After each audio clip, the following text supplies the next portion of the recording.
Esse ano, aqui na Antioquia, nós temos nos debruçado no tema do discipulado.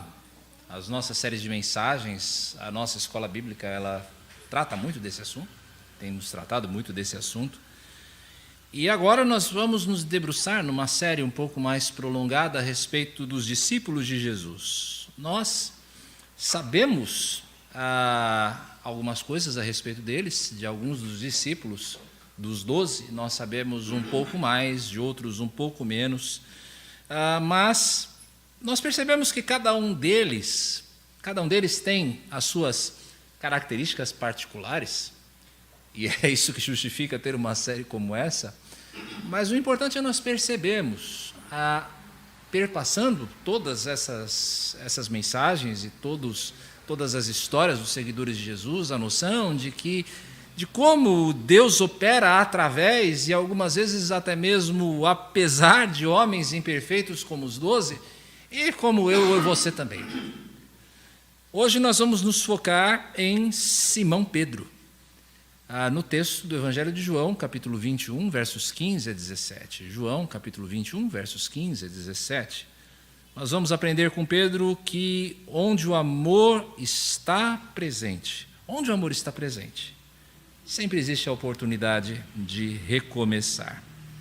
Evangelho de João, capítulo 21, versos 15 a 17.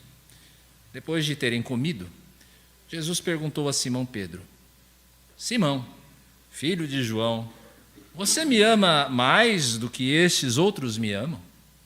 Ele respondeu: sim, o Senhor sabe que eu o amo. Jesus lhe disse: apacente os meus cordeiros. Jesus perguntou pela segunda vez: Simão, filho de João, você me ama? Ele respondeu: sim, o Senhor sabe que eu o amo. Pela terceira vez, Jesus lhe perguntou: Simão, filho de João, você me ama?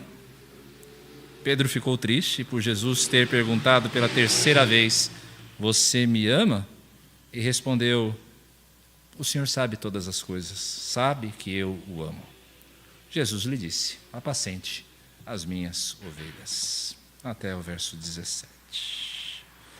Pai, que a Tua palavra fale ao nosso coração e nós aprendamos, ó Deus, as lições do Teu amor expressas nesse texto. É a oração que fazemos no nome do Senhor Jesus. Amém. Nós dispomos de mais material acerca de Pedro do que de qualquer outro dos discípulos de Jesus, talvez com exceção de Paulo. Os evangelistas, os evangelhos, eles trazem um retrato muito claro a respeito desse homem, desse galileu, nascido na cidade de Betsaida, mas morador da cidade de Cafarnaum. Pedro era filho de João ou Jonas, dependendo da tradução. Ele era irmão de André, um dos 12, que nós iremos falar aqui também. É o único dos 12 que nós sabemos era casado. Os outros pode ser que fossem também, mas nós não temos notícia disso. Pedro era um pequeno empresário, sócio dos filhos de Zebedeu, João e Tiago, também discípulos, em uma empresa de pesca. E ali nessa empresa de pesca, Pedro trabalhava até que ele foi chamado por Jesus para ser, a partir de então, um pescador, não mais de peixes, mas de homens. Enquanto João, o discípulo amado, parece ser mais de uma personalidade mais introspectiva, Pedro é expansivo. Pedro é um homem cheio de emoções intensas, ele é rápido em falar, é o primeiro a falar, sempre. E nem sempre Pedro fala de uma maneira refletida, como nós vemos no Monte da Transfiguração, ou então quando Pedro repreende Jesus por tentando dissuadi-lo de ir para Jerusalém para morrer, onde ele se entregaria ao nosso favor. Aliás, quando Pedro fala, geralmente ele fala alguma bobagem. Quando Pedro acerta, ele acerta não porque ele é esperto, mas ele acerta porque o Espírito Santo fala através dele. Geralmente Pedro fala bobagem. O que a gente não pode negar, entretanto, no retrato que nós temos de Pedro ao longo de todo o Novo Testamento é o amor intenso que ele tinha por Jesus. Pedro amava realmente Jesus. Mas nem sempre o amor de Pedro é um amor que se revela de modos coerentes na sua maneira de agir. E é isso, meus irmãos, que me faz amar Pedro. Depois de Jesus, Pedro é o personagem que eu mais amo de toda a Bíblia. Pedro se parece demais comigo. E ele parece demais, tenho certeza, com muitos de nós aqui. A gente ama Jesus de verdade, mas nem sempre esse amor funciona da maneira que nós gostaríamos. Nem sempre as nossas ações, as nossas palavras, os nossos pensamentos correspondem ao amor que a gente tem por Jesus. Mas ainda assim, Jesus ama Pedro profundamente. Apesar de Pedro, Jesus ama Pedro. E jamais desiste dele. Jesus jamais desiste de Pedro. É o que a gente vê aqui. Veja só como Jesus, nesta passagem que nós estamos vendo aqui, em todo o seu contexto, na verdade, do capítulo 21, Jesus arma todo um cenário a partir do primeiro verso desse capítulo, depois eu convido você a examiná-lo, para a restauração de Pedro. É todo um cenário pensado por Jesus para a restauração de Pedro. Veja só que Jesus vai chamar Pedro aqui para conversar depois de uma pesca maravilhosa. Eles lançam as redes toda noite, não pegam nada, aí eles veem Jesus na praia, a gente volta para isso daqui a pouco. Jesus fala, joga a rede do outro lado, eles jogam, a rede não se arrebenta, o barco quase vira de tanto peixe que eles pescam. Pesca maravilhosa, o mesmo contexto de quando Pedro foi chamado.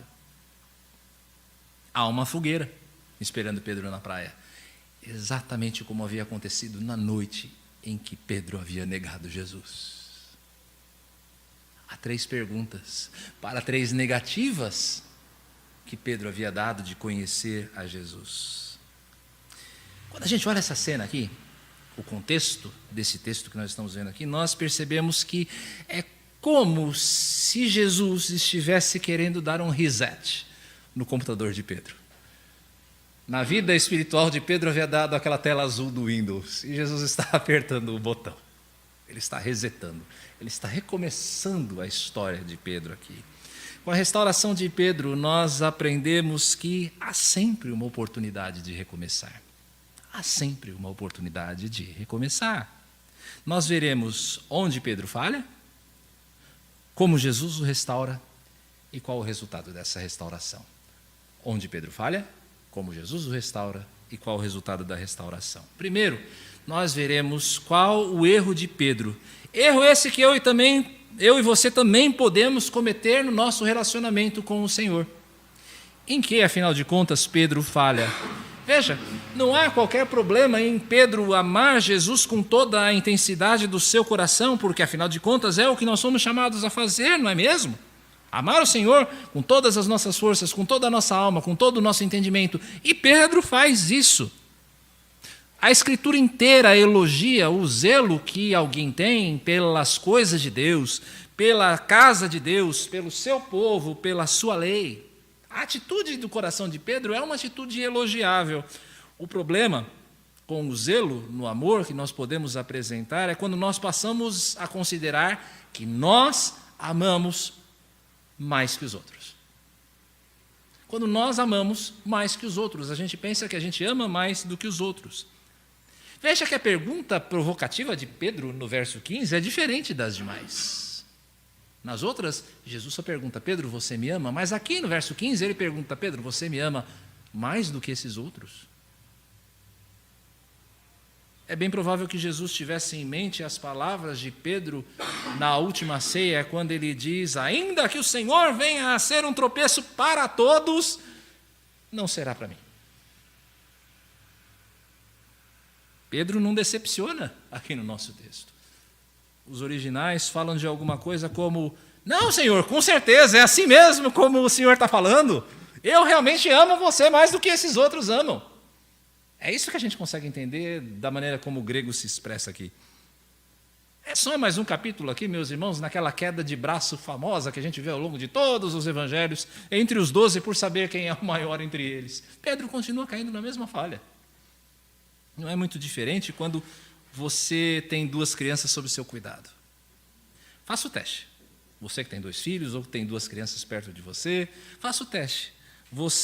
Uma delas faz um desenho para você E aí você chega e diz, nossa, que belo desenho você fez, olha, parabéns por esse desenho que você fez, e logo vem a outra atrás. E do meu, você gostou? Você gostou do meu? Qual você acha que é melhor, tio? Talvez a gente possa buscar no psicológico de Pedro, mais do que em sua personalidade expansiva, a razão dessa resposta. Não se esqueça, alguma coisa grave havia acontecido. Pedro havia negado Jesus. Logo, pode haver aqui, da parte de Pedro, uma necessidade de agradar, uma necessidade de enfatizar o amor que antes ele havia negado. É como uma criança, mais uma vez, que derruba um vaso e magicamente ela se transforma em um anjo de comportamento exemplar, o mais carinhoso dos filhos. Você já viu isso, Silvia?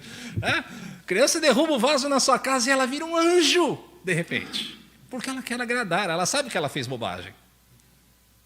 Seja pelo orgulho da comparação ou então para se livrar da culpa, o erro de Pedro é acreditar que o seu relacionamento com Jesus baseia-se no seu desempenho, naquilo que ele faz, na gradação daquilo que ele sente. E isso é muito grave, meus irmãos, porque na verdade isso é a negação do evangelho da graça, da mensagem que eu e você nós somos aceitos, não pelas coisas que nós fazemos, mas pelo que Deus fez e faz quando Ele nos resgata. Se nós pensarmos em retrospecto, desde o início de todas as coisas, nunca foi sobre performance. Adão tenta cobrir a sua nudez, a sua vergonha com folhas, mas são as vestes de pele que Deus dá que resolvem o problema. O povo se multiplica no Egito a ponto de fazer com que Faraó fique amedrontado, mas é a mão forte do Senhor que os liberta. Gideão chama o povo a lutar contra os midianitas, e mais de 30.000 pessoas se apresentam, mas são só os 300 que Deus escolheu que triunfam. Não é sobre a força, não é sobre a capacidade que você tem, mas é sobre o Deus que luta por nós. Deus escolheu Israel pelas suas boas características, pelo seu bom prognóstico, porque Israel, o Senhor sabia, haveria de se tornar uma nação piedosa. Ora, você conhece muito bem a história do povo de Israel, não é verdade? Era uma nação pequena, desprezada no meio de todos os impérios da época, um povo de pescoço duro, dura cerviz, povo idólatra, um povo volúvel. O que é que faz desse povo alvo do amor de Deus? Nós lemos esse texto na liturgia. O Senhor os amou e os escolheu, não porque vocês eram mais numerosos do que outros povos, pois vocês eram o menor de todos os povos, mas porque o Senhor os amava. E para cumprir o juramento que tinha feito aos pais de vocês, o Senhor os tirou com mão poderosa e os resgatou da casa da servidão, do poder de Faraó, rei do Egito. E Pedro? Você acha que é coincidência que o Senhor chame Pedro aqui nesse texto de Simão, filho de João? Eu tenho 2 filhos. Quando tudo está bem com os meus filhos, eles são o Tatá e o Samuca. Quando eles fazem malcriação, eles viram Otávio e Samuel. Às vezes sai até o nome completo. Nome e sobrenome. Quando Pedro escorrega, meus irmãos, e não são poucas vezes, ele é Simão Barjonas. É como Jesus os chama, Simão, filho de João.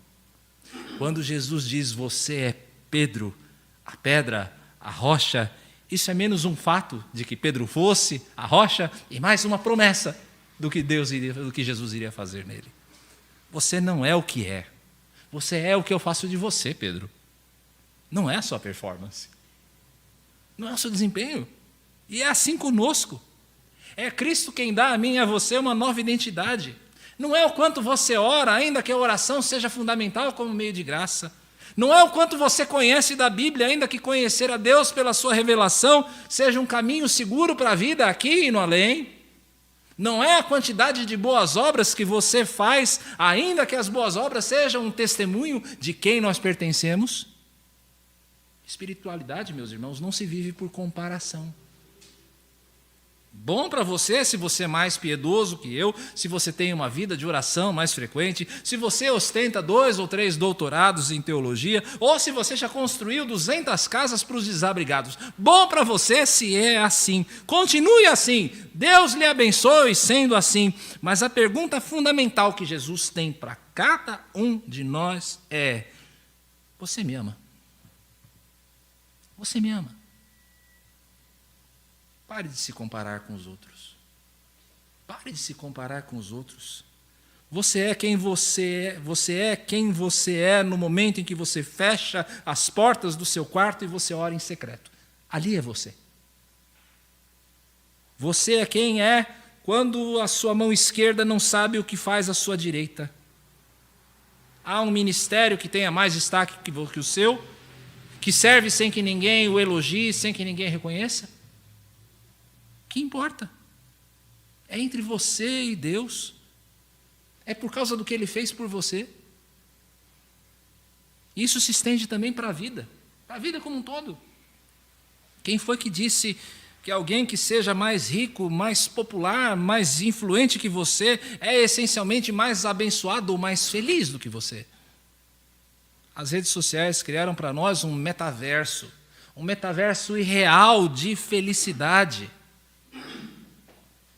Meu amado, minha amada irmã, o que há mais valioso para nós, a nossa vida com Cristo, o que existe de mais valioso para nós não pode ser capturado por câmera alguma, por maior que seja a resolução dela.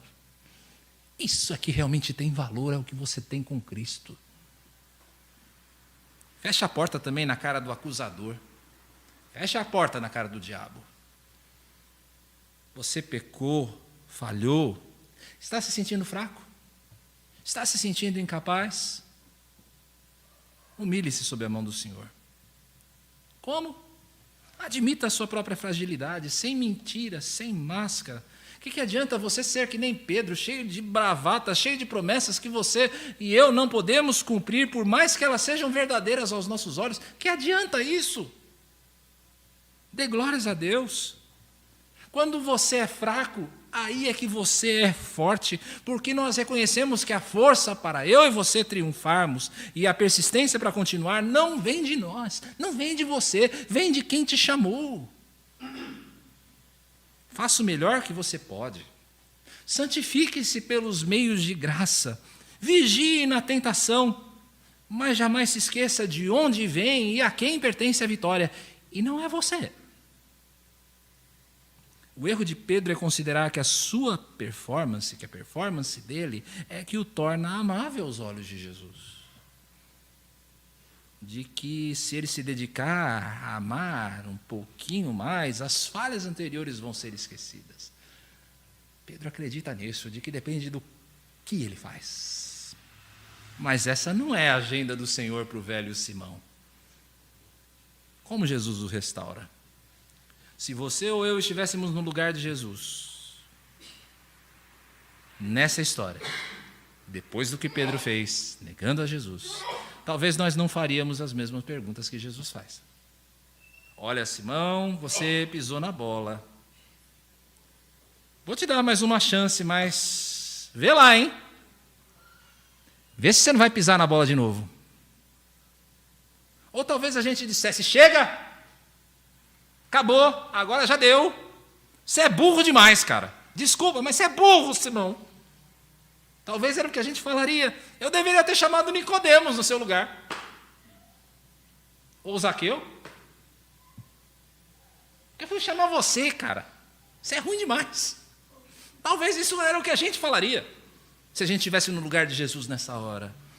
Mas você percebe como é que isso seria absolutamente insensato, sendo Jesus quem é e sendo Pedro quem é? Pessoas, meus irmãos, podem nos surpreender, mesmo aquelas pessoas com os melhores procedimentos, podem nos frustrar por uma falha de caráter. Mas você acredita que alguém pode surpreender Jesus? Esses dias nós estávamos no grupo pequeno e nós nos maravilhamos aqui, eu, Darison e meu pai, com um pequeno texto de 3 versículos, que falava essencialmente que Jesus conhece o coração humano.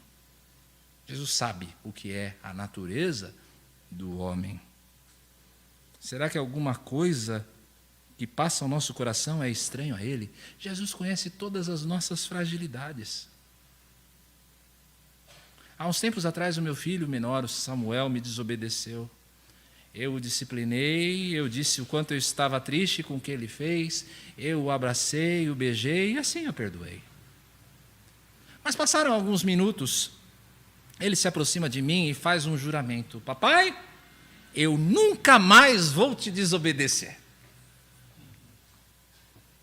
Eu dei um outro abraço e um outro beijo e disse que isso me deixaria muito feliz. Mas você acha realmente que eu posso acreditar num negócio desse?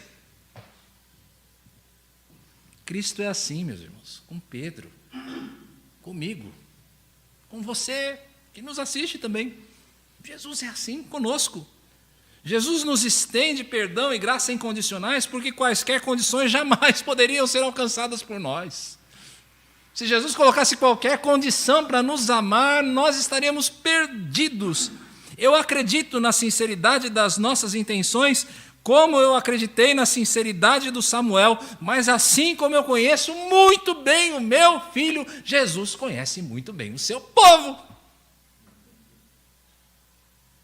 Por isso, toda a base do relacionamento de Jesus com Pedro é o amor. Amor. Não é o amor afeição, o amor fervor, o amor paixão, mas aquela disposição de seguir, a disposição, a decisão de permanecer do lado mesmo que seja difícil.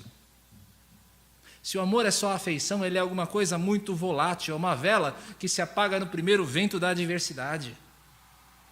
O amor decisão não, aquele que se escolhe entregar, esse é um amor que permanece, e esse é o amor de Jesus. Esse amor Jesus pode esperar de Pedro. Esse amor Jesus pode esperar de Pedro. E Pedro honra esse amor. Quando a gente continua a ver a história de Pedro, a gente percebe que Pedro tropeçou outras vezes. Quando o Senhor ele está lá em Jope e o Senhor faz descer um lençol de todo tipo de alimentos, Pedro torce o nariz e fala: eu comer carne de porco, comer essa costelinha com barbecue? Não, de jeito nenhum. Eu não, isso é uma coisa impura. Ele torce o nariz. Tanto é que o Senhor fala: vai lá e come porque eu purifiquei todas as coisas. Ou então quando a gente vê lá o relato de Paulo na carta aos Gálatas da dissimulação, quando Pedro ele dissimula ali no meio dos judeus porque estava comendo com os gentios. Pedro vai pisar na bola algumas vezes mais, mas Pedro nunca retrocedeu da sua posição de amar a Jesus. Jamais. E se a tradição cristã, que remonta aos tempos de Clemente de Roma, lá no 1º século, estiver correta, Pedro perseverou amando o seu Senhor até a morte. Por causa desse amor, Pedro teria sido crucificado em Roma, nos dias de Nero, de cabeça para baixo, porque ele se sentia indigno de partilhar da mesma maneira que o seu Senhor manifestou quando ele morreu. Pedro amou Jesus até o fim, ele honrou esse compromisso. E há uma boa razão para Jesus estar certo de que Pedro o amaria sinceramente. Sabe por quê? Esse amor de Pedro não nasce dele. É algo que nasce de um coração que Jesus transforma pelo Espírito. Nós amamos porque Ele nos amou primeiro. Vai escrever João mais tarde. O amor de Cristo, meus irmãos, nos constrange. O amor de Cristo é um amor que nos cativa, que nos domina. E quando a gente entende, realmente entende com o nosso coração o quanto nós somos amados, a dimensão do amor de Cristo, o amor de Deus por nós, resta para cada um de nós apenas uma alternativa: amar como Pedro amou, totalmente, sinceramente. Sem condições, sem letras miúdas. Pedro, você me ama. Simples assim. Pedro, você me ama. A pergunta também serve para mim e para você. Você me ama? Vinícius, Rony, Daniel, vocês me amam? A pergunta permanece para nós hoje. Porque o amor de Jesus por nós, esse jamais muda. E por causa dele, por causa da incondicionalidade do amor de Cristo por nós, nós habitamos seguros no reino da graça, mesmo que com tantos tropeços. A gente tropeça e Jesus continua a nos amar. Eu estou sendo repetitivo hoje aqui falando dos meus filhos, eu sei. Mas é que o relacionamento entre o Senhor e nós é uma relação filial, de amor incondicional, que eu espero você conheça tão bem. Então permitam mais uma ilustração aqui, eu e os meus filhos, ok? Eu gosto sempre de pronunciar uma bênção sobre os meus filhos antes que eles durmam. Nem sempre eu faço isso, mas eu gosto de fazer isso. Eu quero ensiná-la a você, que tem filhos pequenos. A gente tem alguns pais aqui que têm filhos pequenos, ou já não tão pequenos assim, mas ainda assim a bênção vale. É uma boa demonstração de amor, e eu acredito uma excelente aula na escola da graça de Deus, para nós ensinarmos os nossos filhos o que é o amor de Deus. Quando você colocar o seu filho na cama hoje, você também que nos assiste, colocar o seu filho na cama hoje, diga a ele assim: filho, nada do que você fizer vai me fazer te amar mais. Nada do que você fizer vai me fazer te amar menos. Eu amo você perfeita e incondicionalmente. Descanse em meu amor. Fale isso para o seu filho. Dê aquele abraço gostoso, aquele beijo de boa noite. Arme-se de paciência, ele vai pedir água, vai pedir leite, mas tudo bem, você o ama incondicionalmente. Dá aquele abraço, dá aquele beijo. Depois que ele sossegar, você vai para a sua cama, abraça a sua esposa, abraça o seu marido. E antes de fechar os olhos, ouça a voz do Espírito falando a você: filho, nada do que você fizer.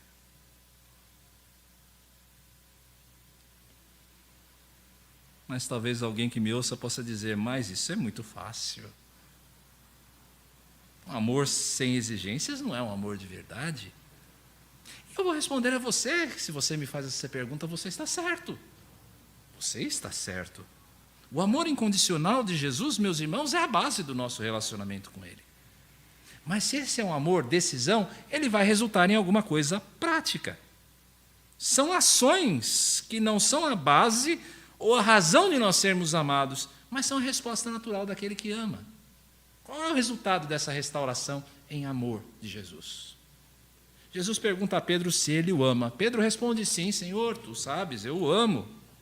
Nas 3 ocasiões, meus irmãos, Jesus dá a Pedro um comando: apacenta ou pastoreia o meu rebanho. Ovelha, cordeiro.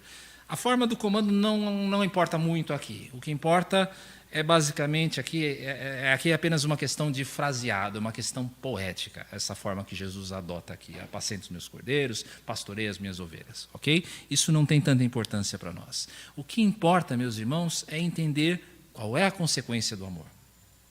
Se Pedro ama, se ele realmente ama, isso tem algum resultado. Isso tem algum tipo de ação positiva da parte dele. Isso se parece com alguma coisa que Jesus falou na ceia a respeito do amor. Vamos rever? Se vocês me amam, está lá em João capítulo 14, verso 15. Se vocês me amam, guardarão os meus mandamentos. E mais adiante no verso 21, aquele que tem os meus mandamentos e os guarda, esse é o que me ama. E aquele que me ama será amado por meu Pai, e eu também o amarei e me manifestarei a ele. Veja só, a obediência, como nós podemos perceber aqui, não é a condição de nós sermos amados por Cristo. Se fosse assim, se obedecer fosse a condição do amor, quem de nós seria digno? A obediência, meus irmãos, é um reflexo, é a consequência natural, é a disposição de quem ama. Como é que você, que é casado ou casada, reagiria se seu cônjuge, apesar de todas as suas juras de amor, não te tratasse de modo digno, fosse grosseiro, desatento, mentiroso, adúltero? Como você reagiria? Você acreditaria nele dizendo eu te amo? Palavras valem pouco se o procedimento é incoerente. E o que de modo especial Jesus ordena a Pedro? Pedro, pastoreia minhas ovelhas. Cuida dos seus irmãos. Cuide dos seus irmãos. Seja um bom pastor para eles. Seja um canal através do qual o meu amor por eles flua. Defenda os seus irmãos das armadilhas do diabo. Alimente os seus irmãos com a palavra. Anime os seus irmãos nas suas dores. E se nós considerarmos as 2 cartas que Pedro vai escrever mais adiante, 1ª e 2ª Pedro, nós veremos que o pedido que Jesus fez a Pedro fez efeito. Pedro vai escrever mais tarde alguma coisa assim: aos presbíteros que há entre vocês, eu, presbítero, como eles, testemunha dos sofrimentos de Cristo e ainda coparticipante da glória que há de ser revelada, peço que pastoreiem o rebanho de Deus que há entre vocês, não por obrigação, mas espontaneamente, como Deus quer, não por ganância, mas de boa vontade, não como dominadores dos que lhe foram confiados, mas sendo exemplos para o rebanho. E quando o Supremo Pastor se manifestar, vocês receberão a coroa da glória que nunca perde o seu brilho. Pedro, apacentando as ovelhas. Mas será que essa ordem se aplica apenas àqueles que estão encarregados do rebanho? Pastor, presbíteros? De modo algum. Cada um de nós, cada um de vocês é chamado a ser um canal de bênçãos, um ribeiro a fluir a água viva do amor de Cristo para outras vidas, de acordo com a vocação que vocês receberam. Há características únicas, meus irmãos, em cada um de nós, habilidades, dons, paixões específicas, que motivam eu e você a sermos agentes da graça de maneira multiforme, cuidando dos nossos irmãos, alcançando outros com o evangelho da graça. Alguns tocam, outros cantam, outros cuidam da transmissão, outros servem na diaconia aos necessitados, mantendo a ordem do culto. Outros fazem trabalhos que nem nós mesmos vemos. Tudo isso é graça. Jesus deu um exemplo precioso do que é o amor que serve, o amor em serviço, quando ele lavou os pés dos seus discípulos. E é interessante, ele lava os pés, inclusive, de Judas. Quais são as nossas bacias? Qual é a sua bacia? O que é que Deus deu para você fazer? Como nós podemos amar? De que maneira eu posso mostrar amor por você hoje? Mas antes de nós partirmos, vale falar de um último aspecto desse texto tão belo, tão acalentador ao nosso coração. Diante das respostas positivas que Pedro dá, Jesus poderia muito bem dar um abraço, dar algumas palavras de incentivo, segue adiante aqui com esse banquete de peixe e pão e segue com a vida. Mas a restauração de Pedro, meus irmãos, não é apenas uma restauração pessoal. É uma restauração também para o serviço. É uma restauração para o ministério.